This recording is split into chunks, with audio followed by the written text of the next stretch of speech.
Hi, this is John Schmitz with Do Something Indy, and there's a lot of churches in and around the Indianapolis area, and Diversity Church on the near south side is one of those churches. The pastor from Diversity came into the studio today, Jonathan Ember, and we had a sit down to talk about how they got there and what's in the future. So hey, let's take a look at that clip. Hi, this is John Schmitz with the Do Something Indy show, and I have a special guest today, Jonathan Ember, and he is the senior pastor. You're not that old, are you? Not as to a senior. Be a senior I pastor. normally say lead pastor for that reason. I would have put the senior on there. There you go. But he's been gracious enough to come in the studio here, do an interview, talk about Diversity Church. And so I'll let you, give us a little background. Yeah, so my name is Jonathan Ember, like he said. I'm the lead and founding pastor of Diversity Church. It's on the main campus is on the south central side, southeast side of Indianapolis in the Garfield Park area. And then we have our north campus, which is kind of near Broad Ripple at 72nd and Keystone. We started about 6 years ago and kind of been going strong ever since. And we've just seen God do some amazing things as we've been obedient and just followed His call. Yeah, and full disclaimer, this is a church that I go to. And just a quick Jonathan story here is when we were looking for a new church, I had heard that this church was setting up in Garfield Park and looking for a new place, and they had found a place, which we'll talk about here in a little bit. And I thought, well, I'm going to go check this out and see what these people are about. So I remember coming in the first time, I see this dude up there in a sports jacket and tennis shoes, and he's about 30-something. I'm going, take a look at this guy. I said, but we go to it, and man, the dude can preach, and he's wise beyond his years. And we were so impressed that we're one of the founding members. Yeah, so we loved it. So tell me how you got into ministry. Yeah, so when I was 18, I had a radical encounter with Jesus that forever changed my life. At that point in your life, you're trying to think, what do I do next after high school? And what's the vision for my life and career? And I think it was just a moment for me to kind of really think about my life. I had actually gotten in trouble, and I was expelled my senior year from high school 2 weeks before we were supposed to graduate. Thankfully, they let me take finals and all that kind of thing. So I was able to graduate, but I was not able to walk. It devastated my mother. I mean, she literally was heartbroken over it. Like, how could I? And just had some really difficult conversations with her. My stepdad was a preacher at the time and still is. Matter of fact, he's on staff at Diversity now.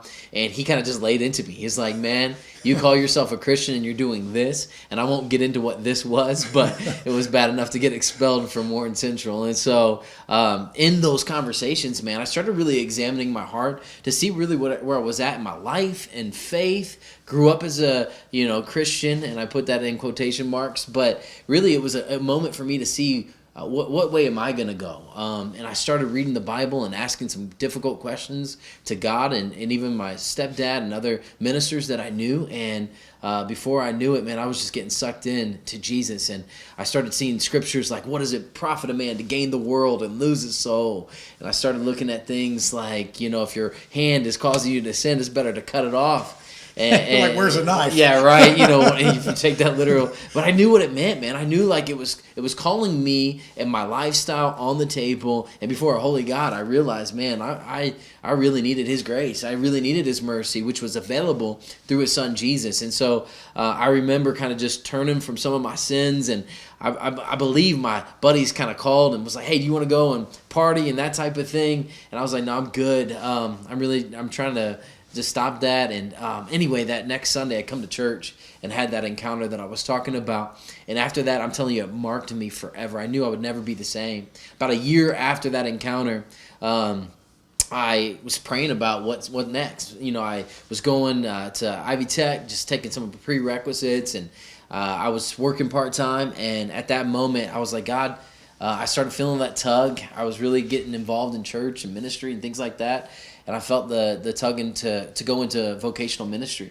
So I went to Bible college and so you jumped in. So tell me a little bit about your mission work and how'd you get to where you got. Yeah, so really after I went to Bible college, this college in particular was called Victory Bible Institute, and it was very focused on the nations. And so it was one of the things that was instilled in me is that like this gospel is for all people, for God so loved the world. And so I remember going on my first mission trip to Honduras, and it was another one of those things that marked me. Had a powerful time there. I had just experiences that you read about in the Bible and you're like, wow, like healings and other things like that you just see before your eyes.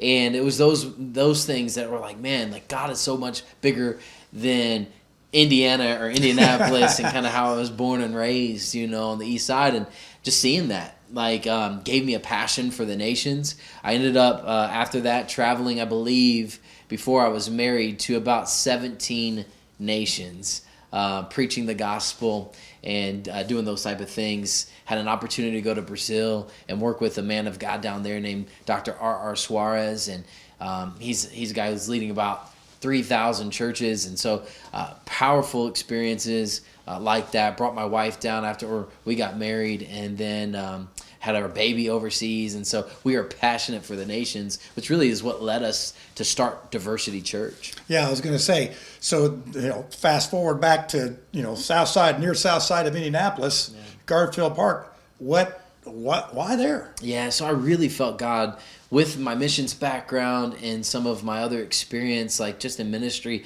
just felt like God was calling us to start a diverse church, something that was going to represent and reflect heaven. And there's not just one people group in heaven, whether that's racial differences or economic differences or just whatever might separate people in this world that we live in. Like heaven's going to be a place where there's every nation, tribe, and tongue. And so I wanted to find a place that would really allow us to do that. And so I knew that the suburbs, that just kind of wasn't my call. And so we started looking and praying about where. And it was actually in a prayer time. I was asking God some real questions about where and what and that type of thing. And during my prayer time, I saw kind of a vision of, this is what I call it, a vision of East Street, that sign. And I even saw like an arrow pointing towards downtown. And I kind of knew. My wife and I drove over that area. We began to weep as we just felt and sensed like God was calling us to minister to that group of people. And so you get hooked up with Garfield Park. How'd that happen? Absolutely. So we were looking where to meet. We didn't have a building at this point. We just have about 15, 20 people on our core team. Had some tears and a car ride. That's all you had. That's all we had at that moment, man. So we started just to try to network and connect with different people in the neighborhood. We were looking for all sorts of places. Schools. There's a movie theater close by in the vicinity I thought we were supposed to be in. And then we went and just hung out at Garfield Park. And there's an art center there that I just thought was perfect for how we were going to start. And it was really a divine thing. At first, they said no. And so we were kept on looking, and it felt like every door was being shut, but we knew we were supposed to be over there in that area. And so I think I took a couple guys, and we just showed up one day at the art center and talked to a lady, and she's like, yeah, there was a church that contacted us a little while back, but we weren't able to do it then. But my supervisors told us, and she didn't know it was us, but she's like, my supervisors told us that if that ever happens again, then say yes. And so we're like, there you go. Absolutely. They gave us a great deal, and just a beautiful place. Like I think about it like in fishing terms. I don't know if you're a fisherman or anything, but like it was just a great place to go fishing for people, man. Like people are there. They take their family, they hang out. There's like concerts at the park. And so we used it also to start some outreaches that we were doing in the beginning, stuff like Taste of Diversity and some other multicultural things to connect with those people that are there from all sorts of walks of life. Yeah, and I can attest it is diverse. I mean, we have, it's diverse. And that really, your vision is coming true before our eyes. And then so you're in Garfield Park, sit down, tear down every week. I know that was always fun. So walk us through what it was like to actually get a building, and how did that happen? Well, talk about do something, man. Like in that those beginning years, those 3 years, setting up and tearing down in the snow, like in that winter of 2013 into 2014 when we started. It was like one of the worst winters in Indianapolis's history. We were pushing up our trailer up the hill where we had to go and set up some Sundays, throwing ice melt down on the ground, like, you know, all of those things that go along with not having your own building. You can't really like start some of the initiatives and some of the works, like our food pantry that we have now and some of those other things, without really having a brick and mortar like your building where you can put your roots down. And so we had just been praying about it from the beginning. And we met a mayor's liaison named Lisa Laughlin to our neighborhood, and she just was an awesome resource. Still is to this day. She doesn't even work in our neighborhood anymore. She works on the west side, man. She has been a jewel. And she contacted us one day because she knew that we were looking for a building, and she told us about this church called Olive Branch Christian Church, who were thinking about closing their doors and selling their building and that type of thing. And so she said, you might want to go look at it. And so I took the board and the staff, we came, we looked at it, we said, man, this could be really neat. We knew we'd have to put in some money because it needed some work, but we said, man, this could be really something great for us. 30,000 square feet. So we looked at it, and then come to find out, they were interviewing us and about 4 or 5 other churches in the area to actually donate the building to. And that was like even icing on the cake. So there's even more icing. Didn't they throw in some cash too? They gave us like $15,000 or $16,000. So we obviously, through that interview process, they felt like it was God. We felt like it was God. And they chose us. We had an amazing kind of multi-denominational party / service where we all came together, and there was a giving of the keys. And I mean, we couldn't do church more different. Their style, their liturgy, that type of thing, and the way we do it. But it was such a holy moment, and it really represents what diversity is all about. Different people, but we have the same God. And it was just so cool. We got the keys, and then we took about 5-6 months, and that was around the same time where John and his beautiful wife came, and we started renovating it. He helped us with some projects, the concrete, and some of the masonry. Yeah, this guy does a lot of things. That's one of the funny things. The first service we come into, your mom gets up and says, man, we're having a heck of a time finding a mason contractor to work on this new church or whatever. And I leaned over Lisa. I go, oh boy. We just wanted to come see what this was about. Yeah. And so we did. We put glass block in the small chapel downstairs, and tore down flues and patched bricks and did what we did, fixed the stairs. And I felt automatically like we found a home. And it's been great. The people are very welcoming. I've never been in a church that's been so not judgmental. Yeah. That's one of the things. You just come as you are. That's it. Whatever. And we all just sort of get along. Yeah. Not without its issues or problems. Like when you try to be diverse, man, like one of the issues is you got a lot of different people with different views, maybe political views, or the way that they've just done life is just different than their brother or sister. But we have a God that unifies us all. He's our common denominator. And we're trying to show this world that is so divided in so many ways that with God all things are possible. So what service times do we have? I know you got 2 campuses, one on the north side, one on the south side. And how's that work? How are you doing that? Some people will have the main service, and then that'll be telecasted out to the other places. Right. What do you have? Yeah, so at our main campus, we have 2 services, 9 and 11. Our 9 o'clock sermon is broadcasted to our North Campus about 3 times a month, and then the North Campus pastor, who is my stepdad who led me to the Lord, he's preaching up there about once a month live. He actually on the this next Sunday, he's going to be preaching at the main campus, and then it's going to be broadcasted, so that's fun. So we have that kind of a preaching team that works on the sermons and that type of thing. But yeah, you can come 9/11 at the main campus, and then we have a 10:30 at our North 72nd and Keystone location. Okay, and I will post all that information for you. And always organizations need money. So if you want to donate to this cause, where will we go? What your website or we got text to give too, right? We always accept that. Yes, we do. We always would accept that, man. God has been so good to provide for us all along the way, and if He tugs on your heart, just as He's done so many other people, even just my wife and I and our investment in it, like we believe in this mission. that this thing is doing something special for not only the Garfield Park area, but we really want to spread across Indianapolis and just be that church that reaches those few people. So diversitychurch.net.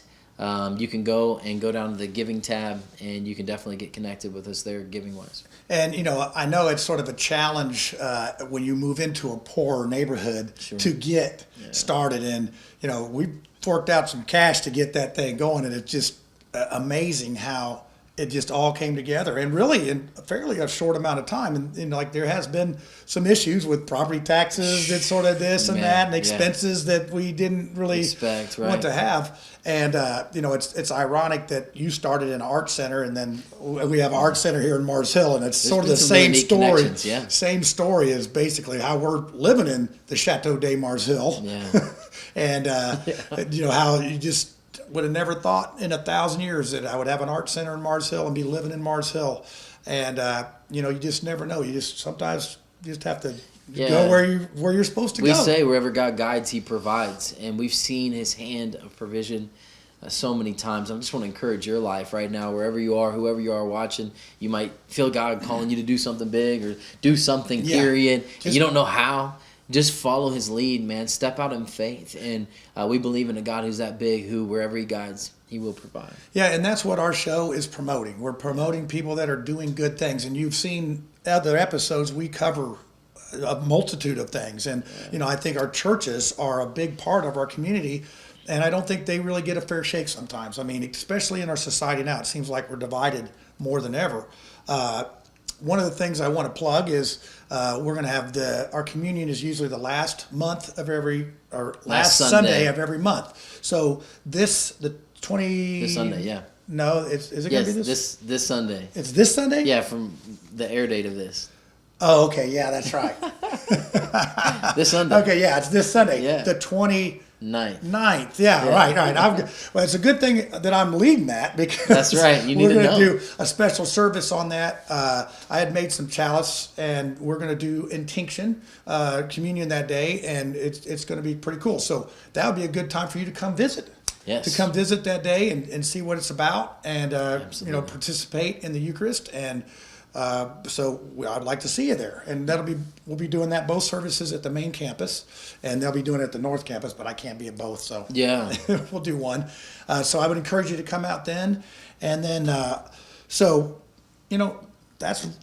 this is a great example of another person that started something in our city from basically scratch. Yeah. So this show would not be complete without a bad dad joke. I love this guy's humor. So, well, I got one fan. So this joke I've written especially for Jonathan for this I'm ready. For this show. So he's ready. I'm ready. So I know you're a preacher and everything, and what did Jesus do? What was his profession, so to speak? He was a minister of the gospel. And what did he do? Oh, you're talking about what he did for a trade. Yeah. He was a carpenter. Well, he was a carpenter and he was a florist. I bet you didn't know that, did you? I did not know that. Well, you know how I know? How? Because he rose in 3 daisies. He's got... in 3 daisies. In 3 daisies. Yeah, a florist. Okay. Did you make that one up? Yeah, I did, just for you. I wasn't just making that just up. Just for me. It is for you. I made it up for this show, just for I like you. It. I mean, it's custom we joke need to making. laugh. The Bible tells us that we need to laugh. And well, sometimes when we have a good joke, you can laugh. Yeah, or laugh at you, I guess. But that's probably not as nice. I don't care. And I also just as long as you get I also say a groan is as good as a laugh, so you try to hold that back. Well, Jonathan, I appreciate you coming in, and we're going to keep on fighting the good fight. Come on, do something. Thanks for tuning in. Well, we'd love to have you out to one of the services. You could see Jonathan's passion in person up on the pulpit. Pretty good. Even if you're just going to visit, or if you're looking for a new church home, it doesn't matter. Come on out and see us. And hey, that's a wrap for episode 5.